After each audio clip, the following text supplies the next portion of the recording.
ఓం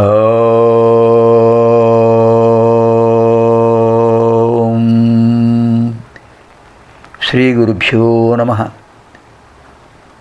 వాగర్థావివ సంపృక్తౌ వాగర్థ ప్రతిపత్తయే జగతః పితరౌ వందే పార్వతీ పరమేశ్వరౌ. శృతిస్మృతిపురాణానాం ఆలయం కరుణాలయం నమామి భగవత్పాదం శంకరం లోకశంకరం. ఇదానీం వయం సర్వే చతుశ్చత్వారింశత్తమలహర్యాం ప్రవిశామः. ప్రథమతः మీనాక్షి లలితాపంచకస్తోత్రే షష్ఠశ్లోకः.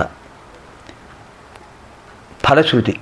శంకరుల వారు చివర ఏ స్తోత్రం చెప్పినా కూడా చివర ఫలశ్రుతి చెప్తుంటారు. కనకధార, సౌందర్యలహరి, శివాంతరహరి, ఆ దేవ ప్రదక్షిణామూర్తి స్తోత్రం, మీనాక్షి పంచరత్నం, ఏ స్తోత్రమైనా చూడండి, అంబాష్టకం, అన్నిట్లో కూడా చివర ఫలశ్రుతి అంటుంది. ఫలశ్రుతి అంటే ఫలితాన్ని వినటం.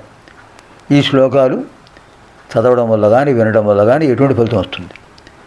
యశ్లోక పంచకమిదం లలితాంబికాయాః సౌభాగ్యదం సులలితం పఠతి ప్రభాతే తస్మై దదాతు లలిత ఝటితి ప్రసన్నా విద్యాం శ్రియం విపుల సౌఖ్యమనంత కీర్తిం. ఎన్ని లాభాలను చూడండి. ఎంత దివ్యమైన అనుగ్రహం అమ్మవారిది, శంకర్ల వారిది. యశ్లోక పంచకమిదం లలితాంబికాయాః. ఈ లలితామాత యొక్క 5 శ్లోకాలు కూడా లలితా పంచకం. ఎవరైతే వింటారో చదువుతారో సౌభాగ్యదం, ఈ శ్లోకాలు సౌభాగ్యాన్ని కలిగిస్తాయి. సులలితం, మనస్సుకు మార్ధవాన్ని ఇస్తాయి. పఠతి ప్రభాతే, ప్రభాతంలో చదవండి అయ్యా, ఇవన్నీ మీకు లభిస్తాయి. తస్మై దదాతి లలిత ఝటితి ప్రసన్న. అటువంటి ఈ స్తోత్రాలు విన్నవాళ్లకు, చదివిన వాళ్లకు కూడా, పారాయణ చేసిన వాళ్ళకు కూడా లలిత అమ్మవారు ఝటితి ప్రసన్న, వెంటనే అనుగ్రహిస్తారు. తస్మై దదాతి, వాళ్లకు ఆధ్యాత్మికమైన ఆనందాన్ని, ఐశ్వర్యాన్ని ఇస్తారు. ఇంకా ఏమిస్తారో తెలిసిన విద్యాం శ్రియం విపుల సౌఖ్యం అనంత కీర్తిం. విద్యనిస్తారు, శ్రియం సంపదనిస్తారు, విపుల సౌఖ్యం ఈ లోకంలో ఉన్నంత వరకు అనేక సౌకర్యాలను ఇస్తారు, అనంత కీర్తిం అద్భుతమైన కీర్తి ప్రతిష్టలను ఇస్తారు. అంతకంటే మనకు ఏం కావాలి?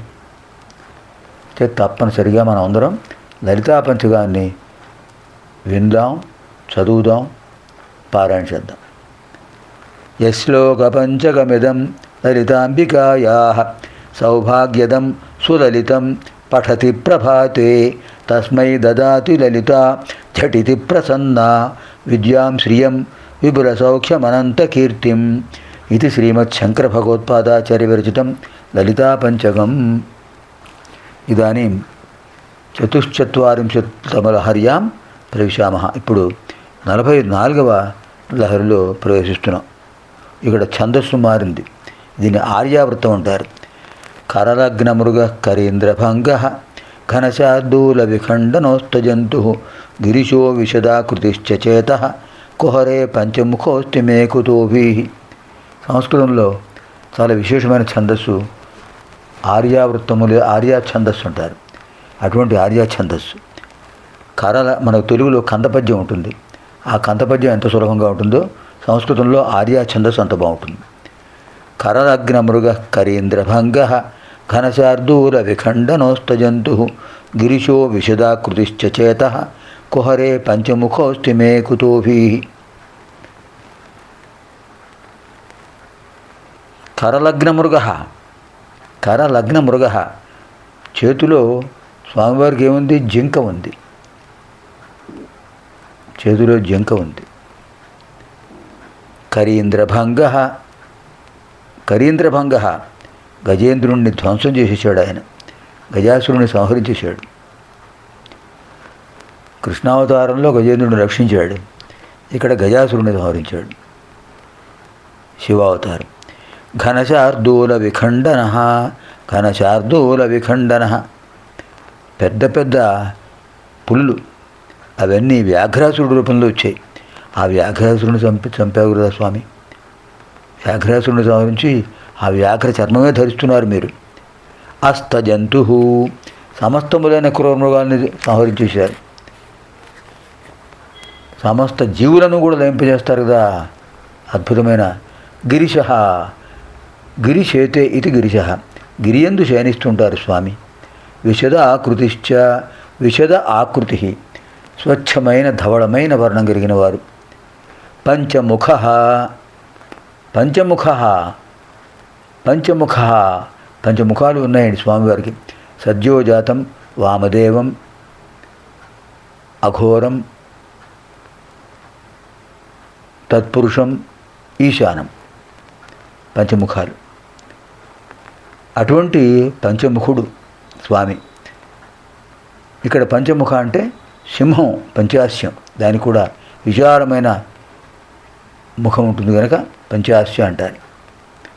అటువంటి పంచముఖ చేతఃకుహరే, నా మనస్సు, నా హృదయం అనే గుహలో ఆ పంచముఖుడున్నాడు. సింహాలు గుహలో ఉంటాయి. నా హృదయం అనే గుహలో ఆ పంచముఖుడు అనే సింహం ఉంది. ఇంకా నాకేమిటి భయం? ఆ సింహం సామాన్యమైందా? గజాసురుని సంహరించింది, వ్యాఘ్రాసురుని సంహరించింది, కొండ గుహల్లో ప్రకాశిస్తూ ఉంటుంది, స్పష్టమైన ఆకారంతో ఉంటుంది. ఆ పరమేశ్వరుడే. అంతకంటే నాకేం కావాలి? పరమేశ్వరుడు పంచముఖుడు అనే పంచాస్యం నా హృదయ కుహరంలో ఉంటే నాకేమిటండి భయం?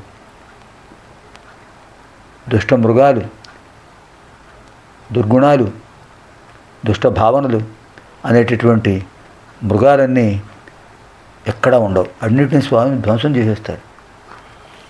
అద్భుతమైన శ్లోకం. చేతిలో జంక ఉంది. గజాసురుని సంహరించాడు, వ్యాఘ్రాసురుని సంహరించి చర్మం ధరించాడు, సమస్త జీవులను లయింపజేస్తాడు. శ్రీశైలేశుడు, శ్రీశైలగిరిలో నివసిస్తుంటాడు. ఆయన హాయిగా విశ్రాంతి తీసుకుంటాడు. తెల్లటి ఆకారం కలిగినవాడు, పంచాననుడు. అటువంటి సింహం లాంటి పంచాననుడు నా హృదయంలో ఉంటే నాకు ఇంకా భయం ఏమిటి స్వామి? సింహం చోటి ప్రదేశానికి వస్తాయా ఇతర జంతువులు? రాలేవు కదా. అందుచేత నాకు భయమే లేదు. శివుడు హృదయంలో ఉన్నవాడికి ఎందుకు భయం ఉంటుంది? దుశ్చింతలు ఉంటాయా? ఆయన్నే స్మరించేవాడికి దుశ్చింతలు ఎందుకుంటాయి? దుర్భావనలు ఎందుకుంటాయి? కరలగ్న మృగ కరీంద్రభంగ ఖనశార్దూల విఖండనోస్తజంతు గిరిశో విశదాకృతిశ్చ చేతః కుహరే పంచముఖోస్తి మే కుతోభి. పునర్మిలామः ఆగామిని కార్యక్రమే. సర్వేభ్యः పార్వతీ పరమేశ్వర్యోః దివ్యానుగ్రహ ప్రాప్తిరస్తు. శుభం భవతు. స్వస్తి.